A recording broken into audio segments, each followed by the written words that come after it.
कल्पना एक मध्यम वर्गीय परिवार से थी, जिसने अपनी स्नातक की पढ़ाई पूरी कर ली थी और अब वो अपने घर पर ही छोटे बच्चों को ट्यूशन पढ़ाती थी। कल्पना का रंग गोरा था और वह दिखने में बिल्कुल गुड़िया की तरह थी।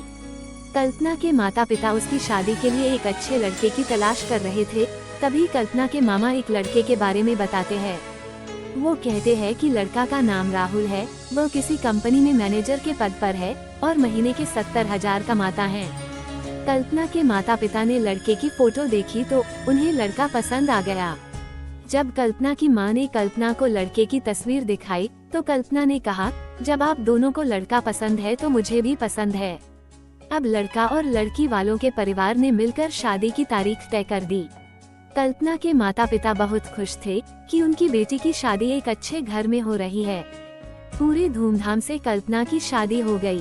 अब कल्पना अपने बचपन के घर को छोड़कर एक नए घर चली गई।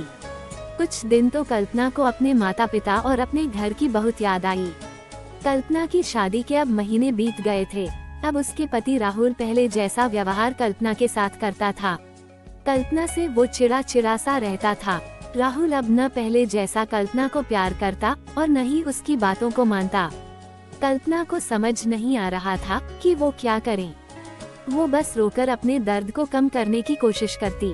एक दिन कल्पना को पता चला कि राहुल सिगरेट पीने के बहाने छत पे जाता और किसी लड़की से बातें करता है। जब कल्पना ने राहुल से पूछा कि आप रोजाना छत पे जाकर किससे बात करते हैं, तो इस पे राहुल ने जवाब दिया कि वो मेरे ऑफिस का फ्रेंड है, बस उसी से बातें करता हूँ और तुम अपने काम से मतलब रखो और ज्यादा सीआईडी बनने की जरूरत नहीं है। होली का दिन था। राहुल के कुछ दोस्त उसके घर आए थे। सभी ने घर पर पार्टी किया।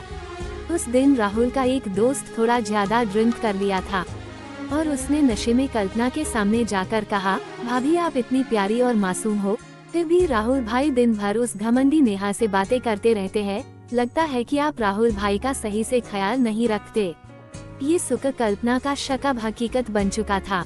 अगली सुबह जब कल्पना ने राहुल से पूछा, सुनो ये नेहा कौन है और क्या लगती है आपकी? मैं तुम्हें क्यों बताऊं? राहुल ने बोला। कल्पना ने बोला, मैं बीवी हूँ आपकी। देखो तुमसे पहले नेहा मेरे लाइफ में आई। कल्पना ने बोला, तो फिर मुझसे शादी क्यों किया? बस तुम अच्छी लगी इसलिए शादी कर लिया। अब तुम देखना मैं उस कामिनी लड़की को कैसे सबक सिखाता हूँ। नेहा को कब कल्पना ने कामिनी कहा तो राहुल ने गुस्से में कल्पना को बहुत मारा और उसे कमरे में बंद कर दिया। कल्पना के सास को सब पता था, फिर भी वह अपने बेटे के सामने एक शब्द भी नहीं बोलती थी। शाम को जब राहुल आया तब उसने रूम का दरवाजा खोला। उस दिन कल्पना की तबीयत खराब हो गई, फिर भी उसी हालत में उसने खाना बनाया।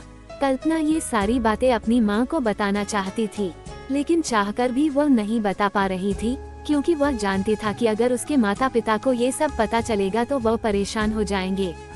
राहुल अब कल्पना के साथ नौकरानी जैसा व्यवहार करने लगा। छोटी छोटी बातों पे उसे मारता। कल्पना अब धीरे धीरे डिप्रेशन का शिकार होने लगी। उसके दिमाग में गलत ख्याल आने लगे। अब न वो समय पे खाना खाती और न ही किसी से बात करती। आखिरकार एक दिन कल्पना ने रूम में फांसी लगाकर आत्महत्या कर ली। कल्पना ने आत्महत्या का कारण किसी को नहीं बताया, लेकिन उसके सास को पता था कि कल्पना ने आत्महत्या क्यों किया। दूसरी तरह कल्पना के माता पिता का रो रो कर बुरा हाल हो गया। कल्पना की मां ने पुलिस को आत्महत्या कारण उसके ससुराल वालों को बताया। पुलिस राहुल और उसके माता पिता को ले गए, लेकिन पैसों के दम पर कुछ ही दिनों में राहुल और उसके माता पिता जेल से छूट गए। जीवन में अक्सर अच्छा दिखने वाला इंसान कभी अच्छा नहीं होता। उसके अंदर कहीं न कहीं बुराई छुपी होती है और वही बुराई किसी की जिंदगी को बर्बाद कर देती है। कुछ ऐसा ही कल्पना के साथ हुआ। दोस्तों, ये दर्द भारी कहानी आप सभी को कैसा लगा कमेंट करके बताना। कहानी पसंद आई है तो प्लीज चैनल को सब्सक्राइब करें, मेरी वीडियोस को लाइक करें और ज्यादा से ज्यादा दोस्तों के साथ शेयर करें। मिलते हैं अगली कहानी के साथ, तब तक के लिए धन्यवाद।